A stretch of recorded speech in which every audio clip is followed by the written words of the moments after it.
पाकिस्तान में लड़ाई यहाँ फंसी हुई है कि एक तरफ के लोग ये कहते हैं, यानी एस्टेब्लिशमेंट और हुकूमत, कि पाकिस्तान तहरीक-ए-इंसाफ सोशल मीडिया के ऊपर जो आसिम मुनीर और उनके साथियों के खिलाफ जो तनकीद करती है, वो तनकीद बंद होनी चाहिए। वो कहते हैं जी प्रोपेगेंडा है, ये बंद होना चाहिए। बहुत सारी ऐसी चीज़ें मैं भी सारा दिन में देखता हूँ जो नहीं होनी चाहिए। मैंने कई दफ़ा हर जगह जाता हूँ, लोगों को कहता हूँ कि गाली का जवाब गाली से नहीं देना, और ज़ालिम को जो है वो आईना दिखाना ज़रूरी होता है। ये गालम गलोच से कोई फ़ायदा नहीं होता, बल्कि इससे ये होता है कि आपके नैरेटिव को नुकसान होता है। ये जो लोग भी ये करते हैं, ये उल्टा नुकसान पहुँचाते हैं। बहरहाल दूसरी जानब तहरीक-ए-इंसाफ ये कहती है कि जो ज़ुल्म और जबर का सिलसिला है वो बंद किया जाए।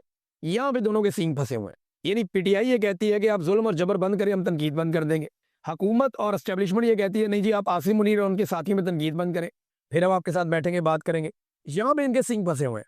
अब अगर पीटीआई के सोशल मीडिया को आप साथ रख देना, तो मैं एक चीज़ आपको बड़ी क्लियरली बता देता हूँ कि इस वक्त पाकिस्तान में जो मौजूदा रजीम है, इसमें सबसे ज़्यादा ताकतवर तो आसिम मुनीर साहब है। आसिम मुनीर के बारे में इस वक्त जो सबसे सख्त पाकिस्तान में मौक़िफ़ है, पाकिस्तान तहरीक-ए-इंसाफ के अंदर, वो इमरान खान साहब का है। ये आप क्लियर कर लें कि कोई शख्स भी इमरान खान साहब के मौक़िफ़ के आद तक भी नहीं पहुँच सका जो इमरान खान साहब जेल से बैठकर बात करते हैं। ये तहरीक-ए-इंसाफ की सोशल मीडिया के वो अकाउंट्स जो नोन लोग हैं, जिन्हें लोग जानते हैं और जिनका ताल्लुक पाकिस्तान तहरीक-ए-इंसाफ से, जिन्हें पाकिस्तान तहरीक-ए-इंसाफ ओन करती है, वो भी जब तनकीद करते हैं आसिम मुनीर साहब के खिलाफ, तो वो इमरान खान साहब की तनकीद को ही आगे बढ़ाते हैं, या इमरान खान साहब जो नैरेटिव देते हैं वो उसी के ऊपर चलते हैं, या फिर वो जुल्म और जबर के खिलाफ रद्द-ए-अमल देते हैं। अच्छा, ये जो अननोन अकाउंट्स हैं, जिन्हें कोई नहीं जानता कि ये एक्चुअली कहाँ से ऑपरेट हो रहे हैं, कौन लोग हैं इनके पीछे, और वो बेचारों ने अपने आप को छुपाया भी बाज़ लोगों ने इसलिए हुआ है। इनमें कई बेचारे हैं, कई बड़े ज़ालिम भी हैं, जिन्होंने अपने आप को छुपाया हुआ, उन्होंने इसी वजह से छुपाया हुआ, और ये हर पॉलिटिकल पार्टी के अंदर है। ये पीएमएलएन के अंदर भी है, ये एस्टेब्लिशमेंट के साथ भी है। तो ये गंद है, ये उछाला जा रहा है। लेकिन जो लोग पाकिस्तान तहरीक-ए-इंसाफ का ऑफिशियल सोशल मीडिया चला रहे हैं, वो जो तनकीद करते हैं, वो इमरान खान साहब की तनकीद की रोशनी में करते हैं। तो असल में अगर किसी ने मामला करना है, तो वो इमरान खान साहब से करना है, और ये मामला इमरान खान के साथ एस्टेब्लिशमेंट ने ही करना है जाके, और मौजूदा हुक्मरानों ने साथ जाके बैठ के करना है। राणा सनाउल्लाह साहब ने कहा, 4-5 बंदे मिलकर बैठ जाएँ। अब लोग उसके ऊपर कह रहे हैं जी कि इमरान खान साहब राज़ी नहीं होंगे बैठने के लिए, बाकी लोग बैठ जाएंगे। तो ये फैसला इमरान खान ने या मौजूदा रजीम ने करना है। मौजूदा रजीम अगर संजीदा होता, देखिए ये बयानिया बनाया जा रहा है कि इमरान खान बात नहीं करना चाहते, या जो पाकिस्तान से बाहर मौजूद लोग हैं वो बात होने नहीं देना चाहते। तो अगर इमरान खान सुबह बैठ जाए बातचीत करने के लिए, तो कौन है जो कहे कि बात नहीं करनी चाहिए? बताएं ना। पूरी दुनिया में कोई एक बंदा बताएं जो ये कहे कि इमरान खान को बातचीत नहीं करनी चाहिए। कोई ज़हनी मरीज़ ही होगा जो ये कहेगा कि बातचीत नहीं करनी चाहिए।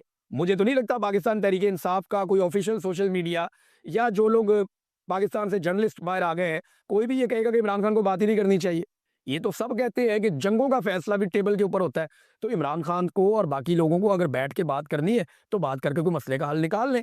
अगर इमरान खान ने बात ना करनी होती, तो पिछले साल मुज़ाकरात शुरू ना होते, और जब पिछले साल मुज़ाकरात हुए, तो सबने उसको एप्रिशिएट किया कि ठीक है यार, इमरान खान ने फैसला किया है, तो इसमें तो कोई नतीजा निकलेगा, या ये एक्सपोज़ हो जाएँगे। तो वो एक्सपोज़ हो गए, नतीजा निकला ही नहीं। देखिए, दरअसल ये एक वारदात है जो मुझे दिखाई दे रहा है। कोई भी मुज़ाकरात इमरान खान से करने में संजीदा नहीं है। अगर ये संजीदा होते, तो इमरान खान और बुशरा बीबी को इस वक्त सजाएं ना सुनाई जा रही होती। अगर ये संजीदा होते, तो बैरून मुल्क जो सहाफ़ी मौजूद है या दीगर लोग मौजूद हैं, उन्हें इस वक्त सजाएं ना सुनाई जा रही होती। 85-85 साल की सजाएं इन्होंने दे दी। फिर जो पकड़-दकड़ हो रही है लगातार, जो प्रोपेगेंडा लगातार करवाया जा रहा है, ये ना करवाया जा रहा होता। फैज़ हमीद वाले बयान के बाद अली अशफाक का लाइसेंस मुअत्तल हो जाता है। फिर आप देखें ना, इमरान खान साहब की कैद तन्हाई, इसको आप गौर करें। अगर मुखलिस होते मुज़ाकरात में, तो इस वक्त इमरान खान की कम से कम अचकज़ई साहब से, बैरिस्टर गौर साहब से, अल्लामा राजा नासिर अब्बास साहब से, या ऐसे लोगों से मुलाकात करवा देते, जिन लोगों के बारे में एस्टेब्लिशमेंट कम से कम ये समझती है कि मामला फ़हम लोग हैं, ये मामला आगे हल होने की तरफ जाएगा। लेकिन किसी की इस तरफ तवज्जो नहीं है, ना कोई ये करना चाहता है। मेरी दानिश में, ये मेरा एनालिसिस है। ये सिर्फ कह रहे हैं कि मुज़ाकरात करना चाहते हैं, और इमरान खान नहीं चाह रहा मुज़ाकरात करना, ऐसा नहीं है। अगर कोई भी इमरान खान साहब से बात करने जाएगा, तो वो बात कर लेंगे। लेकिन बातचीत होगी किन शराइत में, यहाँ मामला फँस जाता है। इमरान खान कहते हैं कि ये हुकूमत जाली है, ये अवाम ने बनाई नहीं, ये ज़बरदस्ती लाकर बिठाए गए हैं लोग। आप नया इलेक्शन करवा लें, या फिर आप मैंडेट जो है वो वापस करें, यानी कोई इंसाफ की बात कर लें ना, कोई डेमोक्रेसी की बात कर लें। ये लोग कहते हैं नहीं, खान साहब चुप करके बैठ जाए, कोई किसी किस्म की आपने सियासत नहीं करनी, कोई लड़ाई आपने नहीं करनी, आपके लिए हम रास्ते आसान कर देंगे, हुकूमत को इसकी मुद्दत पूरी करने दें। दूसरी कहानी ये है, अब यहाँ पे जो भी फैसला करना है वो इमरान खान ने करना है। बाहर बैठा हुआ कोई आदमी हो, एक्स वाई जेड कोई भी हो, किसी के पास ना ये इख्तियार है, ना कोई मेरे ख्याल में ये चाहेगा कि वो इमरान खान साहब को यहाँ से कोई रिमोट कंट्रोल से कंट्रोल कर ले। ये हो ही नहीं सकता। इमरान खान इनसे कंट्रोल, इमरान खान का सोशल मीडिया है, लोग इमरान खान को सपोर्ट करते हैं, लोग इमरान खान की बात सुनते हैं। अगर वो ये कहे कि मैं आज मुज़ाकरात शुरू करता हूँ और हम बैठे हैं पाकिस्तान के लिए, आओ बैठो, कोई रास्ता निकालते हैं, तो सबकी इज्जत बच जाएगी। लेकिन ये लोग ये चाहते नहीं है, ये इनका प्लान नहीं है, ये सिर्फ दिखा रहे हैं कि हम मुज़ाकरात करना चाहते हैं, लेकिन मुज़ाकरात में संजीदगी किसी की नहीं है। नाज़रीन, इमरान खान साहब के हवाले से एक चीज़ मैं आपको बताना चाहता हूँ, क्योंकि बात छिड़ी है तो मैं आपके सामने रख देता हूँ कि कभी आपने सोचा है बतौर पाकिस्तानी कि पाकिस्तानियों की अक्सरियत ने इमरान खान को वोट डाला, ज़्यादातर पाकिस्तानी इमरान खान को वज़ीर आज़म देखना चाहते हैं। उन्होंने इंतखाबी निशान के बगैर किसी का वोट उठा के वहाँ फेंक दिया, दूसरे का वहाँ, तीसरे का वहाँ, फिर भी निकल निकल के उन सब ने वोट डाला। इमरान खान साहब को 2/3 अक्सरियत लोगों ने दिलवाई, लेकिन पूरी आवाम ने जिसके साथ खड़े होकर दिखाया, पाकिस्तान के सरकारी मुलाजमीन की जुर्रत आप चेक करें कि अवाम की मर्जी और मंशा के खिलाफ 2.25 साल हो गए, ना आप उस आदमी को सुन पाते हैं ना देख पाते हैं। ऐसा कभी नहीं हुआ, किसी के साथ नहीं हुआ जो इमरान खान के साथ हो रहा। कलभूषण यादव की भी वीडियो आ जाती है अपनी फैमिली से मुलाकातों की, इमरान खान की नहीं आती। ये बात आप जहन में रखें। पाकिस्तान की मिलिट्री एस्टेब्लिशमेंट ने ये तय कर दिया और उन्होंने कहा कि वो ये करके दिखाएंगे। पाकिस्तान की अवाम बेशक पूरी इमरान खान के साथ कर, लेकिन चंद सरकारी मुलाजमीन की अब जुर्रत देखे कि 2.25 साल हो गए पाकिस्तान के सबसे बड़े लीडर को ना आवाम को देखने दिया, ना सुनने दिया, ना उसकी वीडियो बाहर आती है, ना उसकी ऑडियो बाहर, और ना वो पब्लिक के सामने लाया जाता है। ये है जिद, इसको कहते हैं जुल्म, इसको कहते हैं जबर और जमहूरियत का कत्ल जो पाकिस्तान में हो रहा है। और पाकिस्तानी अवाम की आप बेबसी देखिए। लेकिन कब तक ये खेल, यानी तारीख याद रखेगी ना, तारीख याद रखेगी, एक एक बच्चा याद रखेगा। आज स्कूलों के बच्चे, कॉलेजेस के बच्चे, वो सारे इमरान खान को फॉलो करते हैं। ये याद रखेंगे कि पाकिस्तान की मिलिट्री एस्टेब्लिशमेंट ने पाकिस्तान के सबसे मकबूल लीडर के साथ क्या किया था। आप 50 साल बाद भी इस दाग को नहीं धो पाएंगे। जनरल फैज का इमरान खान साहब के साथ जो ताल्लुक था, जो ताल्लुक उनका रहा इमरान खान साहब के साथ, वो इमरान खान साहब के वजीर आजम के तौर पे था। एक वजीर आजम और डीजीआई से ही वजीर आजम ने ही तैनात करना होता है, तो ये एक रिलेशन था। और हुकूमती मामलात में हमेशा ही ये लोग मदद करते हैं और जनरल फैज ने भी मदद की। अब मैं ये बिल्कुल नहीं कह रहा कि पाकिस्तान तहरीक इंसाफ पर या इमरान खान साहब पर जनरल फैज का कोई इख्तियार नहीं था या कोई इन्फ्लुएंस नहीं था। इमरान खान साहब अपनी चंद चीज़ों के बारे में कह चुके हैं कि ये चीज़ें मैंने गलत की अपनी ज़िंदगी में, और तनकीद भी जनरल फैज पे और इमरान खान पे इस बारे में होती है। लेकिन सवाल ये है कि जनरल फैज ने आज तक सबसे ज़्यादा फ़ायदा किसको पहुँचाया? तो जितने भी आदादोशुमार आ रहे हैं, जितने लोग भी चीज़ें बता रहे हैं, जितनी खबरें अब तक सामने आई हैं, उन सब खबरों के मुताबिक जनरल फैज ने अगर किसी खानदान को सबसे ज़्यादा सियासी फ़ायदा पहुँचाया तो वो शरीफ खानदान है। शरीफ खानदान के ऊपर जनरल फैज की मेहरबानियों की कोई दूसरी नज़ीर नहीं है, टका के मेहरबानियाँ की गई है। फिर ख्वाजा आसिफ ने एक और स्टेटमेंट दिया, उन्होंने कहा कि यहाँ सिलसिला रुकेगा नहीं और भी लोग पकड़े जाएंगे। ख्वाजा आसिफ कहते हैं कि इमरान खान को लाने के लिए अब भी साजिश हो रही है, कोई कोशिश हो रही है, यानी साजिशी अनासिर कोशिश कर रहे हैं कि इमरान खान को वापस ले आए। तो मेरे ख्याल में तो फिर पाकिस्तानी है साजिशी, क्योंकि ये कोशिश तो सारे पाकिस्तानी कर रहे हैं।